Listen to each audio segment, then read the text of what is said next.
Coding basics వచ్చిన తర్వాత కూడా లాజికల్ గా థింక్ చేయలేకపోతున్నారా? అసలు ఒక పెద్ద పెద్ద అప్లికేషన్స్ దానికి లాజిక్స్ ఎలా రాస్తారో తెలుసుకోవాలనుకుంటున్నారా? మీరు కూడా లాజిక్స్ పర్ఫెక్ట్ గా నేర్చుకోవాలనుకుంటే ఈ వీడియో ఎండ్ వరకు. ఫస్ట్, లాజిక్ అనేది ఎవరో చెప్తే వచ్చేది కాదు.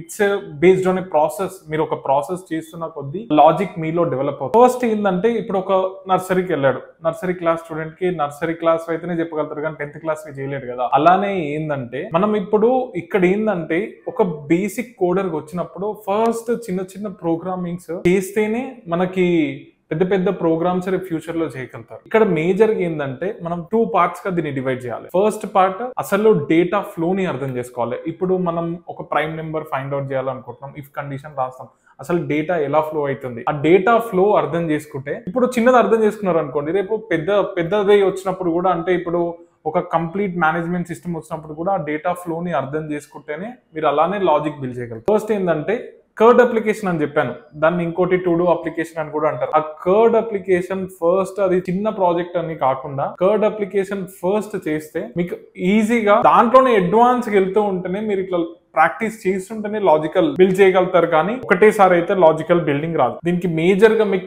కావాల్సింది ప్రాక్టీస్. మినిమం 100 ప్రోగ్రామ్స్ ప్రాక్టీస్ చేస్తేనే మీకు ఒక లాజికల్ బిల్డింగ్ అండ్ డెవలప్మెంట్ అనేది స్టార్ట్ అవుతుంది. అసలు ప్రోగ్రామ్సే చేయకుండా కోడ్, ఒక ఇఫ్ స్టేట్మెంట్, 2 కండిషన్స్ అట్లాంటివి చేసి నాకు లాజికల్ బిల్డింగ్ రాలేదంటే అది కరెక్ట్ కాదు. మీరు ఒక 1 year 2 years డెవలపర్స్ ని కూడా చూడండి. కొంతమంది లాజికల్ బిల్డింగ్ చాలా తక్కువ ఉంటుంది, కానీ బట్ కొంతమంది 1 year. ఎందుకంటే బికాస్ ఆఫ్ దేర్ ప్రాక్టీస్. ఆ డేటా ఫ్లో ని అర్థం చేసుకోవాలి మనం. అంటే డేటా ఎలా పాస్ అవుతుంది, దాని అవుట్పుట్ ఎలా వస్తుంది, ఈ స్టార్టింగ్ నుంచి ఎండింగ్ వరకు డేటా ఎలా ప్రాసెస్ అవుతుందో ఈ ఫ్లో ని అర్థం చేసుకున్నారు అనుకోండి, మీరు లాజికల్ బిల్డింగ్ చేయగలుగుతారు. సెకండ్ మేజర్ గా ఏంటంటే, టు డూ అప్లికేషన్ అంటారు. దీన్ని కర్డ్ అప్లికేషన్ అని మీరు మేజర్ గా డెవలపర్స్ అనేది కర్డ్ అప్లికేషన్ లో క్రియేట్, అప్డేట్, డిలీట్, రీడ్ ఇవి ఉంటాయి కదా కర్డ్ టు డూ అప్లికేషన్ లో కూడా. తర్వాత దీనికి అడ్వాన్స్ ఆలోచించండి. అంటే సెర్చ్ బార్ యాడ్ చేయండి దానికి, తర్వాత ఇంకా కేటగిరీస్ యాడ్ చేయడానికి ట్రై చేయండి, నెక్స్ట్ ఒక లాగిన్ సిస్టమ్ యాడ్ చేయడానికి ట్రై చేయండి. ఇలా మీరు మిమ్మల్ని మీరు ఎవాల్వ్ చేసుకుంటేనే మీరు ఇక్కడ లాజికల్ బిల్డింగ్ గెయిన్ చేయగలుగుతారు. కానీ లేదంటే ఇంపాసిబుల్ టాస్క్. ఇప్పుడు నేను 4 years మ్యాథ్స్ టెక్నాలజీస్ లో వర్క్ చేశాను. 3 years డిజీజ్ సొల్యూషన్స్ అనే దాంట్లో వర్క్ చేశాను. స్టార్టింగ్ నేనేం పెద్ద అప్లికేషన్స్ మేము డెవలప్ చేయలేదు.